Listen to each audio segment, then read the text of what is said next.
14절 말씀입니다.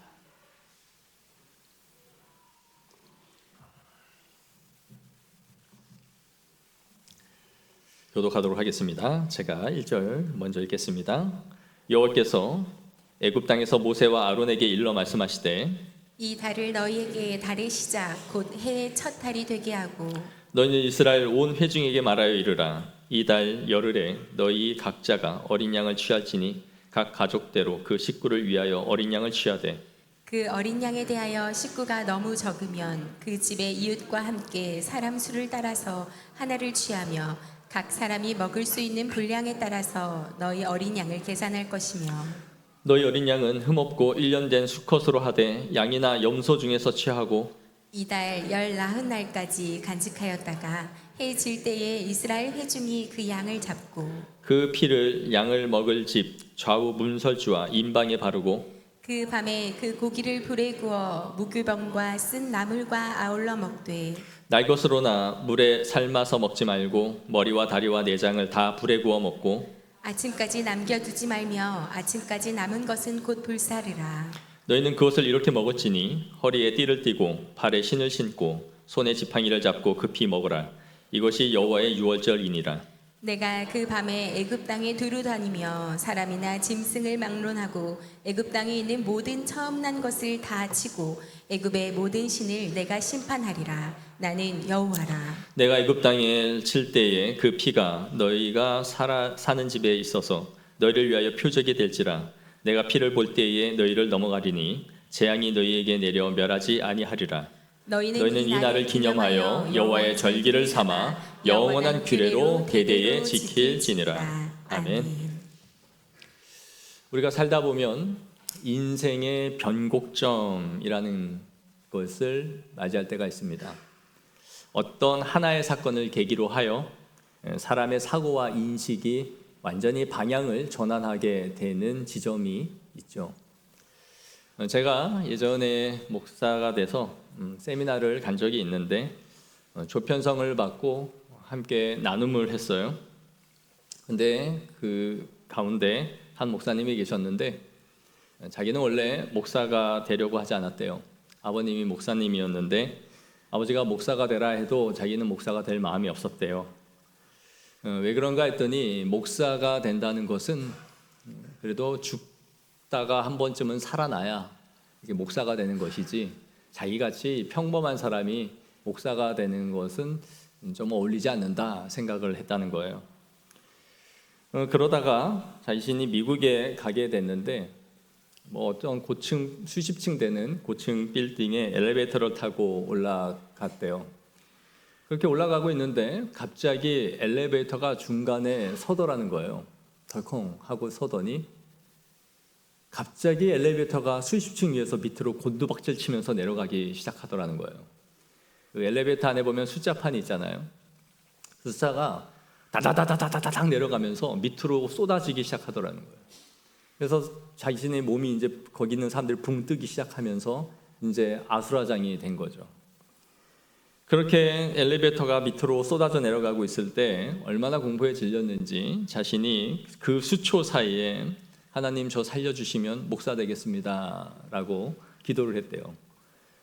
그런데 쏟아져가는 그 엘리베이터가 땅땅땅 하더니 수층을 남겨놓고 그때 브레이크가 잡히더라는 거예요.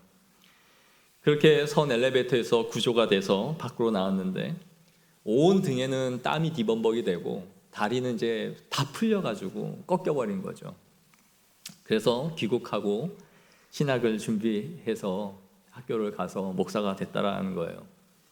제가 이분의 이야기를 들으면서 참 우리 하나님은 대단하시다. 죽었다 살아나는 경험 한 번쯤은 해야 목사가 된다라고 하니 진짜 죽었다 살아나는 경험하게 해서 저렇게 한 명의 인생을 바꾸시는 분이시구나 그런 생각을 했어요. 저는 그런 만용을 부리지 않아서 뭐하러 죽다 살아나는 경험을 저렇게 해야 목사가 되냐. 그냥 순종하고 따르면 되는데 그러니까 굳이 그런 겁에 질릴 만한 일을 당하지 않았죠. 그분에겐 이것이 자신의 인생의 변곡점이 되었던 거예요. 누군가에게도 우리 가운데도 어떤 질병이나 또 사업의 문제나 가정의 어떤 자녀의 문제 이런 것들로 인해서 자신의 인생의 방향을 바꿀 만한 변곡점이 생기는 지점이 있죠. 그래서 그 사건 이후에 모든 것을 생각하고 바라보는 방향이 완전히 재설정이 되는 그런 때가 있는 겁니다. 근데 이스라엘 백성들에게 그 큰 변곡점이 있었어요. 그것이 바로 오늘 우리가 읽은 이 본문의 유월절이었습니다.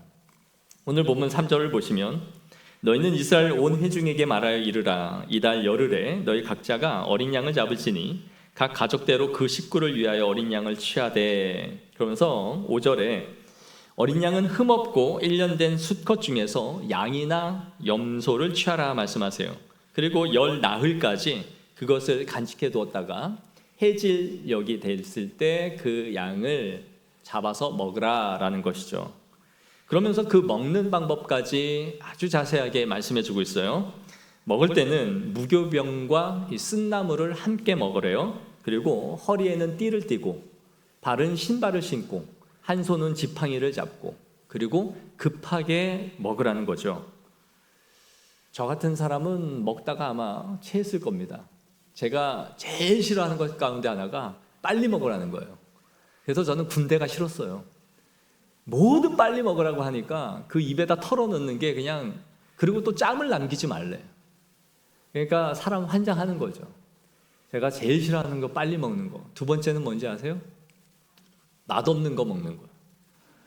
그러니까 맛없는 걸 빨리 먹으라고 하면 이건 더 싫은 거죠. 그런데 이 지금 무교병이 맛이 있었을까요? 없었죠. 쓴나물에다가 효모를 넣지 않는 이 무교병이니 맛이 절대로 있을 리가 없었습니다.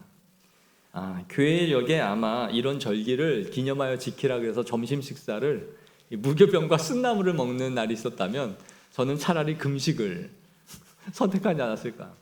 하나님이 저를 사랑하셔서 이런 절기를 만들어주지 않았어요. 항상 맛있는 거 먹게 해주셨는데, 그러면서 9절에 보시면 이 물에 삶지 말고 머리와 다리 내장을 모두 구워서 먹어라 그렇게 말씀하세요. 왜 그럴까요? 구우면 맛있으니까요? 이게 아니고요. 학자들은 아마 이게 음식을 가장 빨리 먹을 수 있는 방식의 조리법이었기 때문이다라고 말해요. 왜냐하면 삶으려면 일단 이 양 한 마리 정도 삶으려면 엄청난 물이 필요하죠. 그걸 다 길어와야 되고 또 엄청난 가마가 또 필요했겠죠, 집집마다. 그러니 이게 현실적으로 매우 어렵고 시간이 걸리는 일이었을 거예요. 그러니까 그냥 통째로 구울 수 있는, 구워서 바로 먹을 수 있는 방법으로 먹으라고 한 거죠. 보면 내장도 구우라 그냥 그러죠. 어떤 특별한 음식을 해체하는 작업이 없이 통째로 구워서도 먹을 수 있도록 하신 겁니다. 여기서 강조되고 있는 게 뭘까요? 급박함이에요. 신속하고 급박하게 먹어라. 이게 사실 먹자마자 출발하는 게 아닙니다. 먹고 해질녘에 먹었으니까 저녁을 먹은 거예요. 그리고 모두 다 집에 들어가죠. 그리고 다음날 출발을 했어요. 출애굽을. 그럼에도 이렇게 상징적으로 띠를 띠고 신발을 신고 한 손에 지팡이를 잡고 이렇게 급하게 먹으라는 것은 뭘 의미할까요? 바로 구원의 급박성을 보여주는 거예요. 이것이 얼마나 너희에게 시급한 일인지를 알라, 그런 의미인 거죠. 왜 그렇습니까? 이 일 후에 바로 하나님의 심판이 애굽에 임하게 되기 때문이에요. 이전에 예고한 것처럼 이제 애굽에는 장자가 죽는 재앙이 내릴 겁니다. 그리고 이스라엘도 이 재앙을 피하기 위해서 준비해야 할 것들이 있었던 거예요.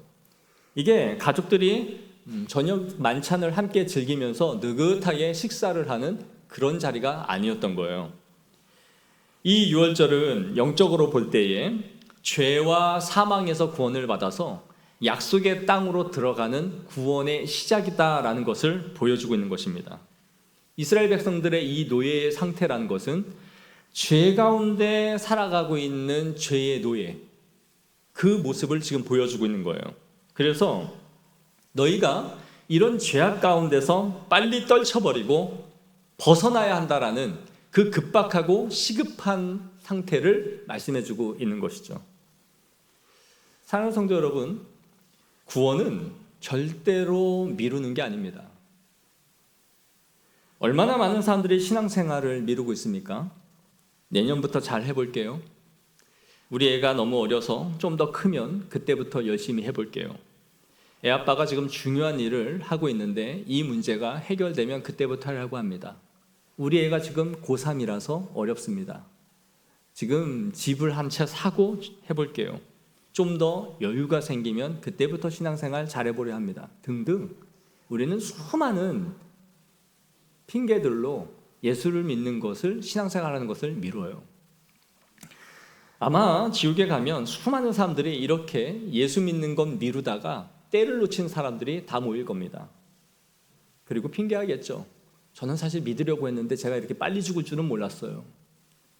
저는요, 예수님이 이렇게 빨리 올 줄은 몰랐어요. 저도 내년부터는 하려고 했거든요. 이러한 사람들이 넘쳐날 거예요. 구원은 지금 우리에게 선포되고 있고 그 구원의 은혜를 지금 놓치지 말라고 시급하게 우리에게 요청하는 겁니다. 우리 고린도 후서 6장 2절 말씀을 다 같이 읽겠습니다. 시작. 가라사대 내가 은혜 베풀 때에 너를 듣고 구원의 날에 너를 도왔다 하셨으니 보라 지금은 은혜 받을 만한 때요 보라 지금은 구원의 날이로다. 아멘.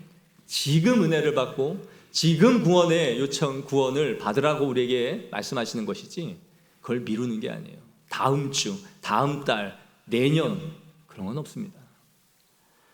그런데 오늘 이 본문을 보면 이스라엘 백성들이 해야 할 것이 있음을 보여줘요. 그리고 그걸 아주 상세하게 설명합니다. 이전에 재앙들은 이스라엘 백성들이 할 게 없었습니다. 그냥 고센 땅에 머물고 있으면 돼요.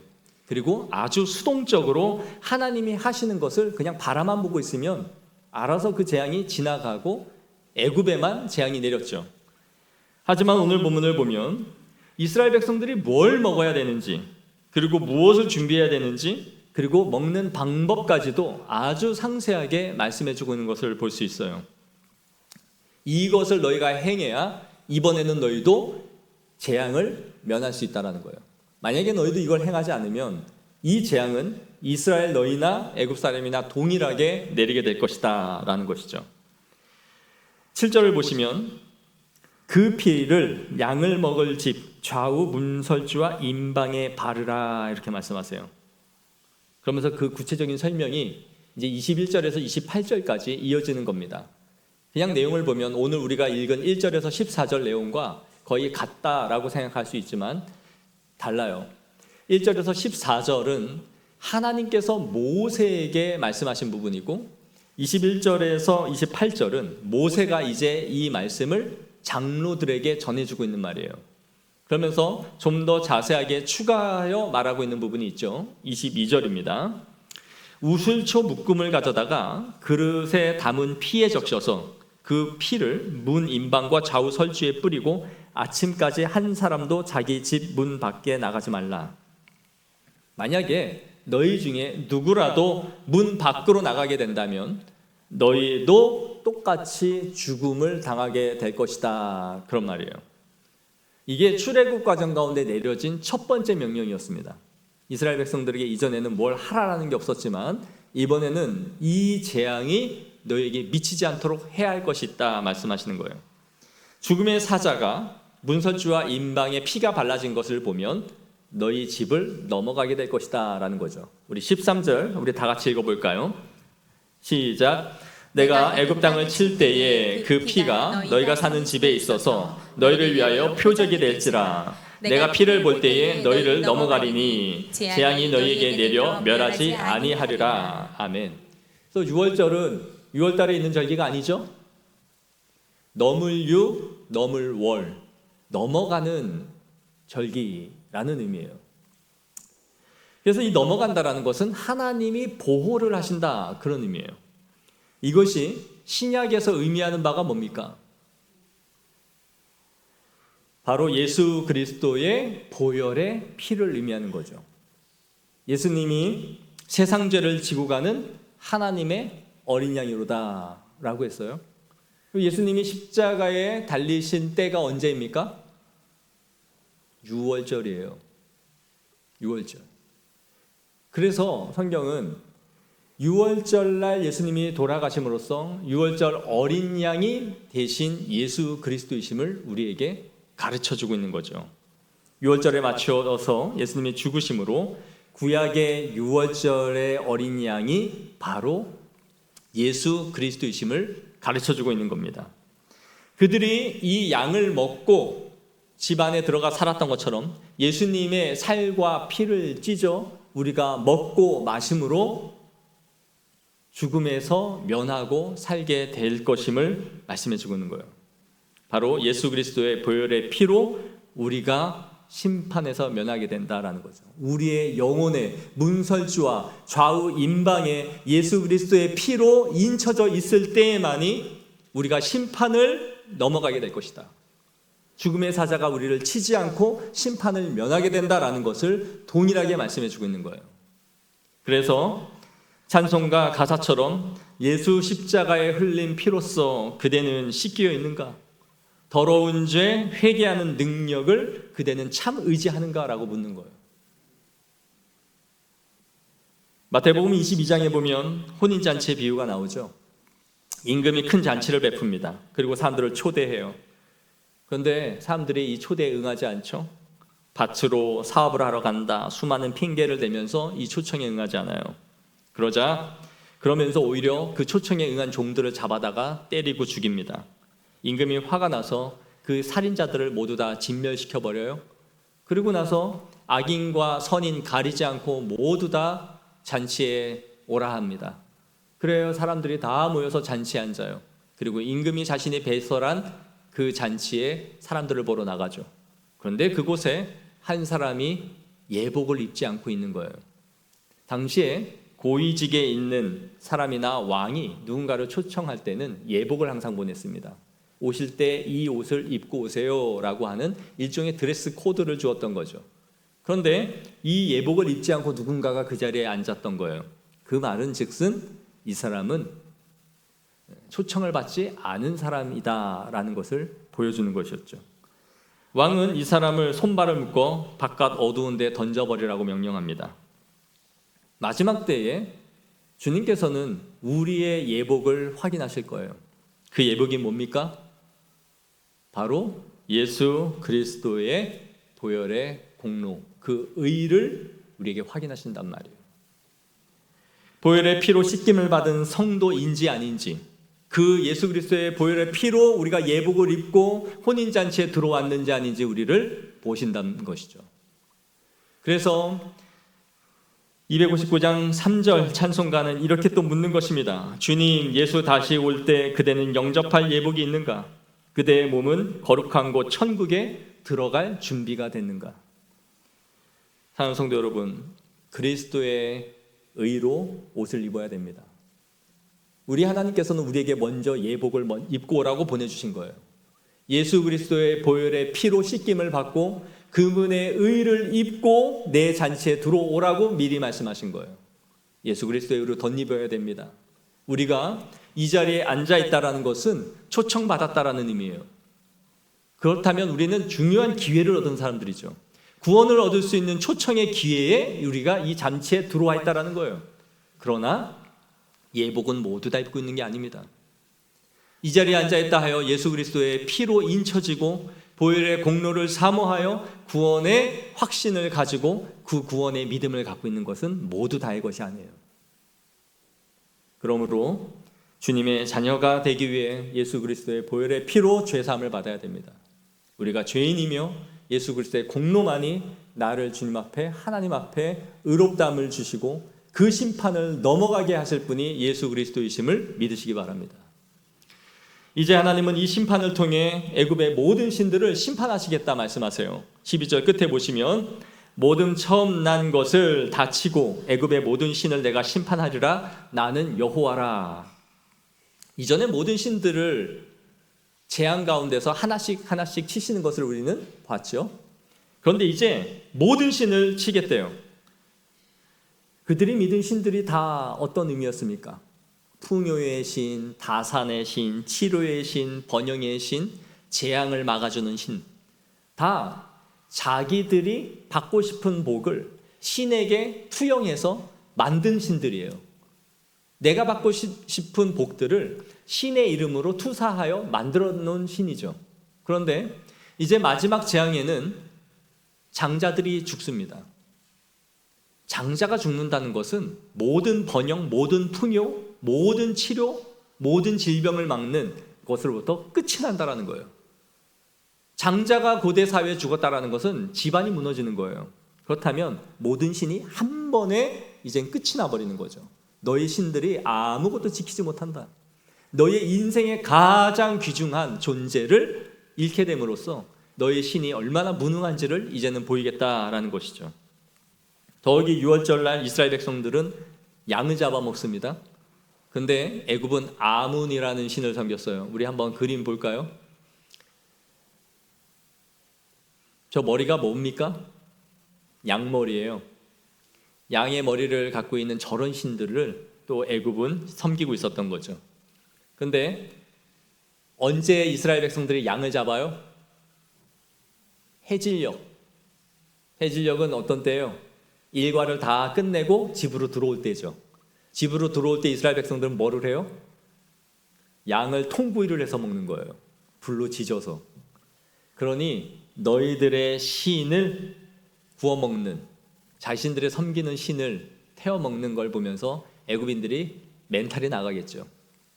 이렇게 너희는 끝이 날 거다라는 것을 보여주시는 거예요.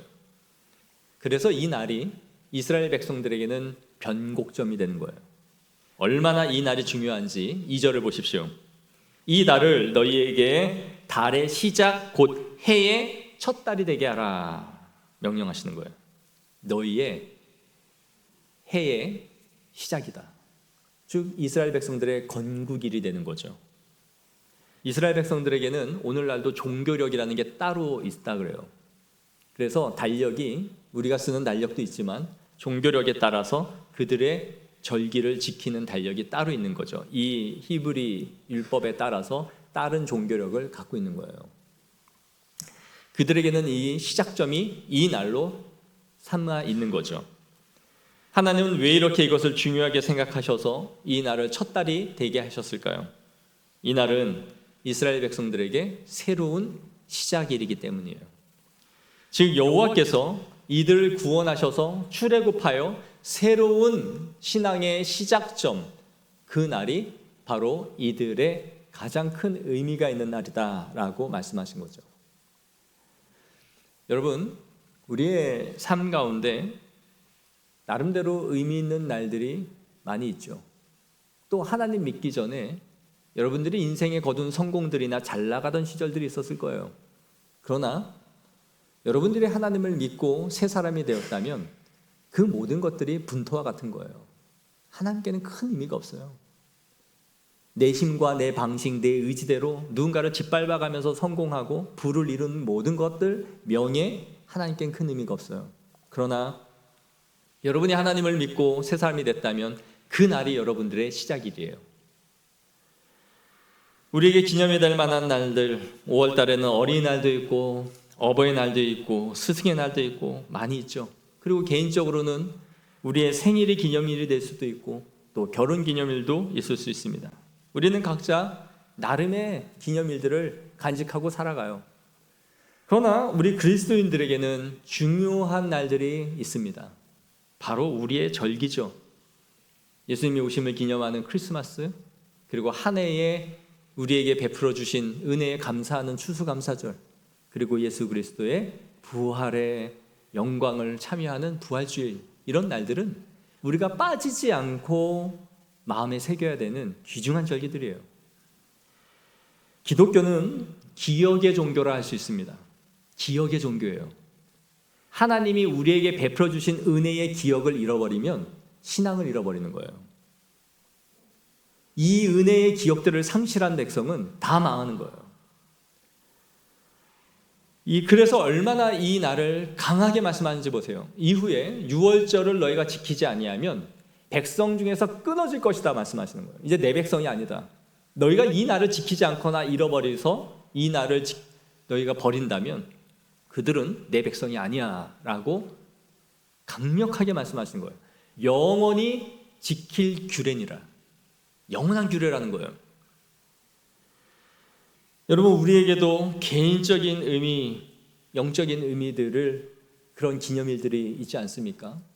내가 세례를 받은 날이 될 수도 있고, 또 저 같은 사람은 목사 안수를 받은 날이거나, 또 위임을 받은 날이거나, 그리고 여러분들은 권사가 취임하거나 또 직분에 임직을 하는 그런 날들, 하나님 앞에 충성을 맹약한, 서약한 날들, 그런 날들은 여러분에게 매우 중요한 날들이에요.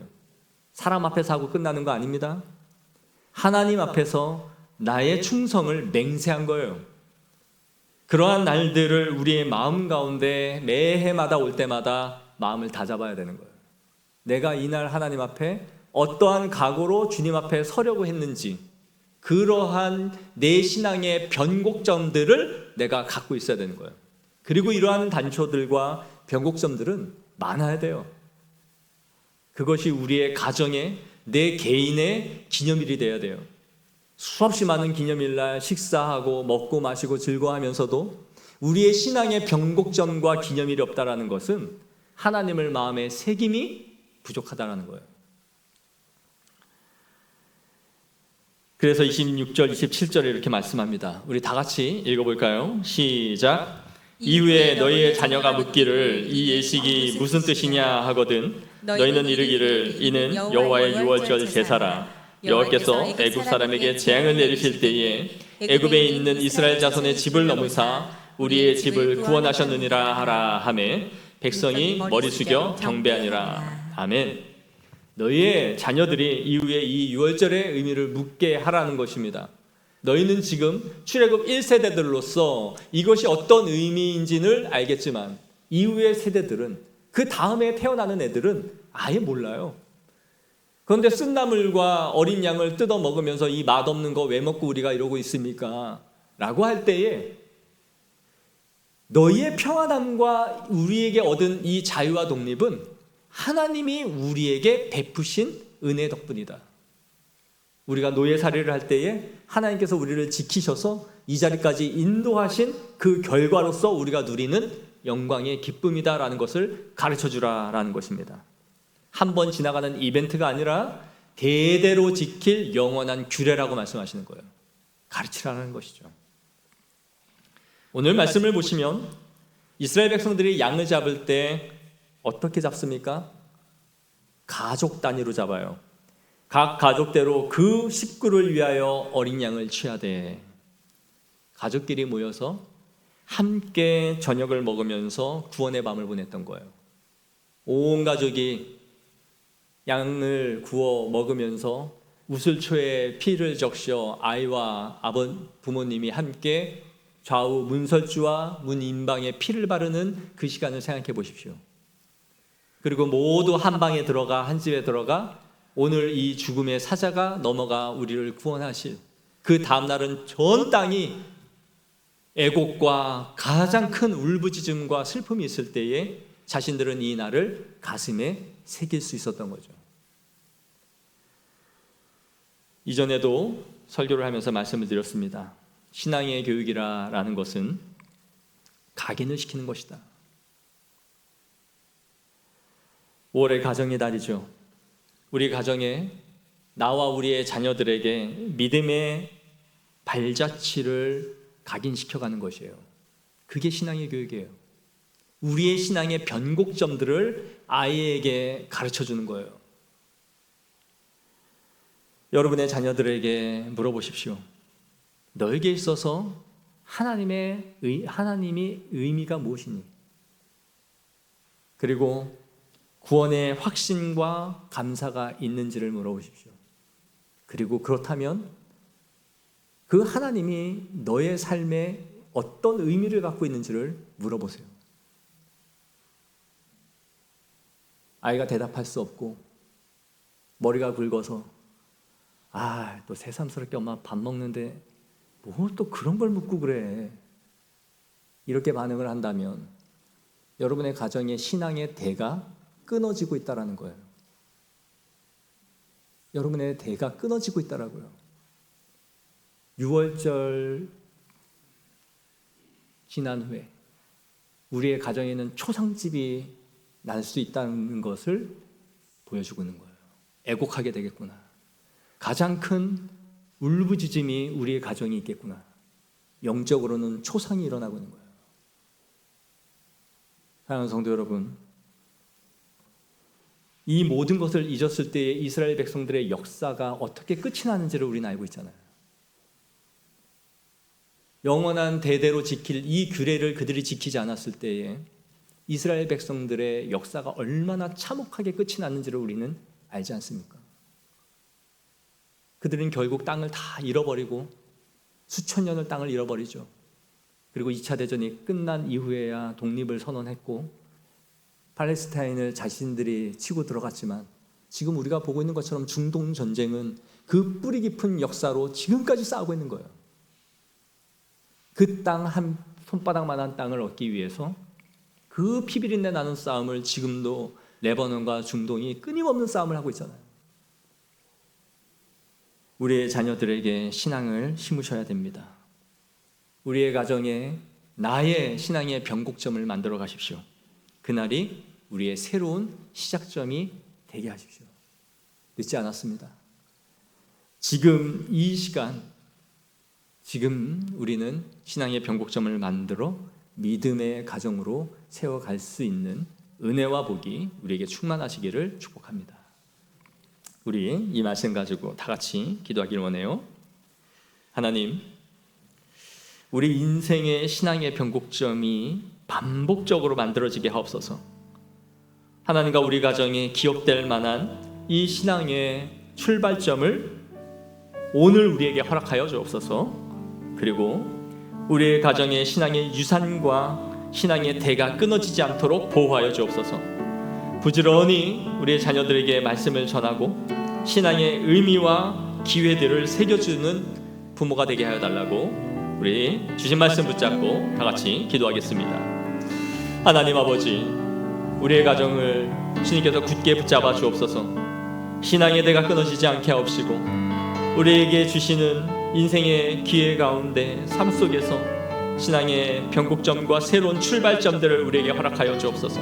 이제는 늦었다고, 이제는 힘들다고 생각하는 것이 아니라 우리의 가정에 기억될 만한 신앙의 새로운 출발점들을 우리 모든 가족들이 하나 되어져서 하나님 앞에 나오는 그 날이 우리의 가정의 새로운 시작이 될 수 있도록 역사하여 주시옵소서. 아버지 하나님, 우리의 가정의 신앙의 유산과 또 하나님이 우리에게 베풀어 주신 은총을 날마다 아이들에게 부지런히 가르치고 말씀을 전하며 기독교 세계관으로 아이들을 무장시켜서 하나님, 우리가 살아가는 삶의 이유와 목적과 그 의미와 가치들을 새겨갈 수 있는 거룩한 가정이 되게 하여 주옵소서. 그것이 하나님의 영광이 될 뿐만 아니라 우리를 복되게 하고 우리를 머리를 들게 하시고자 하시는 하나님의 뜻을 이루는 것임을 믿사오니 하나님 은혜를 베풀어 주시고 하나님 역사하여 주옵소서. 하나님 인도하여 주옵소서. 하나님, 우리의 마음 가운데 우리의 가정을 믿음으로 세워가고자 하는 마음이 왜 없겠습니까? 그러나 자녀들은 컸고 아이들에게 믿음을 심을 기회들을 너무나 많이 놓쳐버렸습니다. 용서하여 주옵소서. 용서하여 주옵소서. 돈 벌고 먹고 살고 아이들 과외시키고 좋은 곳에 보내는 것이 인생의 목적인 줄 알았지 신앙을 심는 것이 중요하다는 것을 너무나 많이 잊었습니다. 용서하여 주옵소서. 그러나 아버지, 늦었다고 이제는 글렀다고 내일물 안 된다고 주저앉지 말게 하옵소서. 지금 우리의 가정의 새로운 출발점과 인생의 변곡점을 만들어 가실 하나님을 기대하게 하옵소서. 그리고 우리가 해야 할 사명을 감당하게 하여 주옵소서. 수많은 인생에 굽이치는 역경 속에서 하나님께서 우리의 가정을 이렇게 변곡점을 만들어 주셔서 이 아픔과 어려움 속에서 새로운 신앙의 출발점을 하게 하시고자 하시는 시작이 바로 지금인지 모르겠다 하는 영적인 감각을 가지고 하나님 앞에 구하며 나아가게 하여 주시옵소서. 부지런히 우리의 자녀들에게 신앙을 전하고 가르치며 우리의 인생의 목적과 의미와 가치를 신앙 안에서 준비시켜 하나님의 거룩한 백성들로 세워가 하나님께서 우리에게 예비하신 모든 은혜와 복을 누리며 살아갈 수 있는 거룩한